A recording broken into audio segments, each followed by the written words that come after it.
Deontay Wilder, I was telling you guys, the fight with Tyson Fury, man. Despite of the knockout he just got to Robert helenius, I told y'all, man, that he's not the same, bro. And that's not necessarily a bad thing. What I'm getting at is, I told y'all that fight with Tyson Fury was gonna humble him a little bit. It did something to him. It took a lot out of him, and that proof was in the interview he had did, and he started crying, man. Now let me say this, bro. I know a lot of people are gonna say, "Well, he changed his tune because this is the Wilder, same Wilder that was talking about catching a body. He wouldn't catch a body in the ring." Listen, man, I always thought when he said that shit was like pure entertainment, bro. I always thought that was pure entertainment. Just like wrestling, you know, I'm pretty sure none of them would have killed another wrestler, Say no boxer really would have killed another boxer. And, to be honest, bro, the only person I really felt like really wanted to kill somebody in the ring was Mike Tyson, man. That dude he was taking it to an extreme. He was talking about eating people's children, and I think he was serious about taking somebody heart and all that shit, and eating their children and kicking motherfuckers in the testicles and stomping on their That motherfucker Mike Tyson was real with that shit, bro.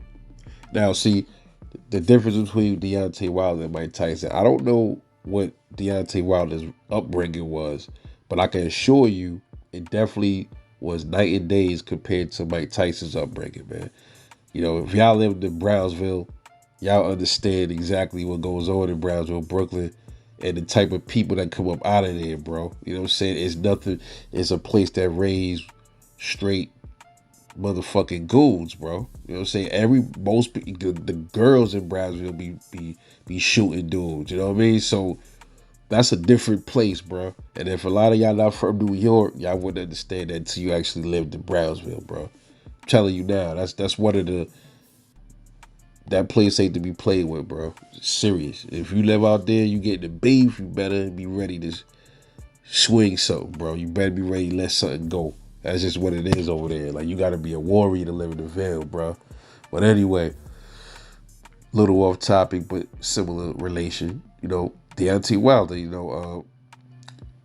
he has all these knockouts on his record, and people expect him to be this monster, and in reality, bro, I don't think Deontay Wilder is really that type of person, man. I think he's a soft-hearted dude. I think he always was, but we start to see it now more with after he got humbled by Mike Tyson. That's just my opinion. And it's not a bad thing, bro. I seen Wilder cry. He had feelings. He always seemed like a good-hearted dude, but he had that animal instinct as well. So he got to put up a little persona. Not saying he a sucker, because he clearly ain't a sucker. Just because a man cries don't make him a sucker. You know what I'm saying? Doesn't make him a sucker. He has a heart. And he was obviously, the Robert helenius knockout brought that out of him, because he obviously was up. He was talking about this boxer named Pritchard Colin.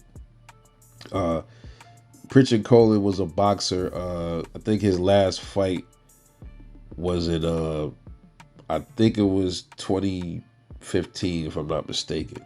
Like, I'm gonna look that up real quick. Where was his last fight, man? Pritchard Colon. Cologne. It's really Cologne, so that's Spanish. His last fight was I think it was 2015. Was it yeah. His it was 2015. I think it was 2015. But he ended up he won that. He lost that fight. I'm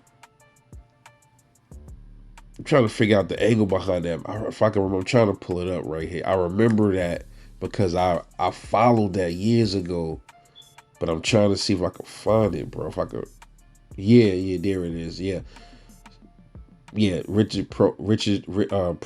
Pritchard Cologne. Sorry, y'all. Yeah, his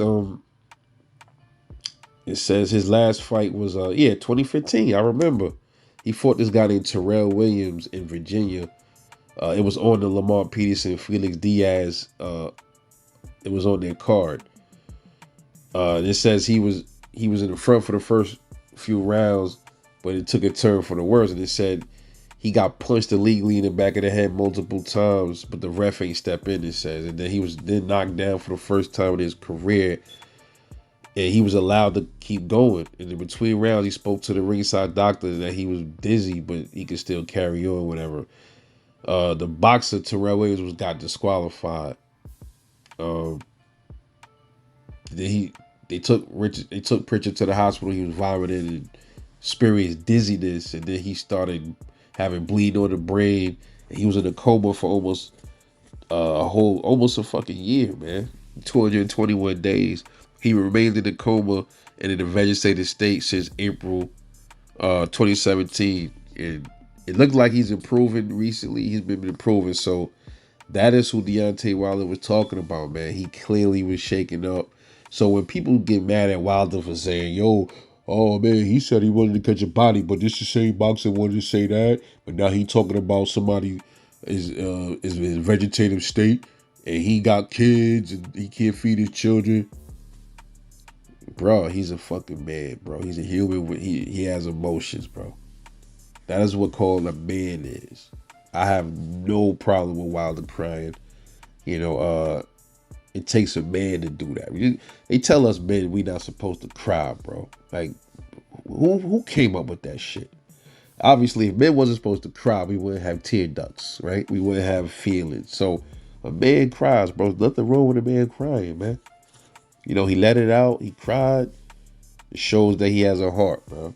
He's a killer in the ring as well. Not in the literal sense, but he has heart, bro.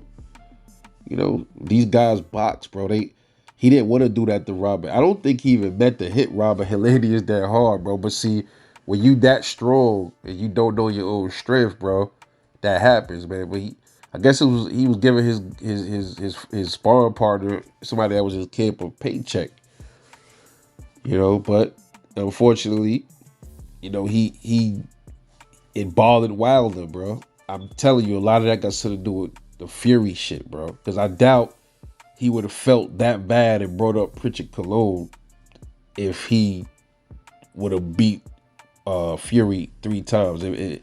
I'm telling you, that wouldn't have been a thing. But that Fury fight, I think it humbled him. He was always I think Wilder was always a good-hearted dude, but the fights, the 2 last fights, really humbled him a little bit to appreciate a lot of the stuff. Not saying he wasn't appreciative, but it taught him something. I guess it brought the softer side out of him, man, so to speak.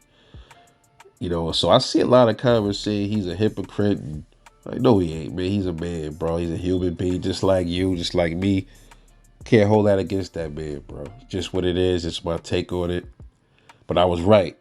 That he's not the same, bro. He's not. He still got the killer instinct, but he's a little bit more tame, man. You notice he don't really be on that. He don't have the same energy like that no more. It's like all the pop squad. Like even when he says it, it don't sound the same no more, man. I mean, maybe it's just me, but go back and see. Go back and see. But anyway, this your boy Rebel Life Boxing, man. I'm off this, man. I'm gonna catch y'all later on the next one, man. And I love y'all. And I'm out. Let me know what you think about this, actually. I want to know. Drop some comments. Let me know how you feel about this. Deontay Wilder breaking down at the conference, man. I'm off this. Peace.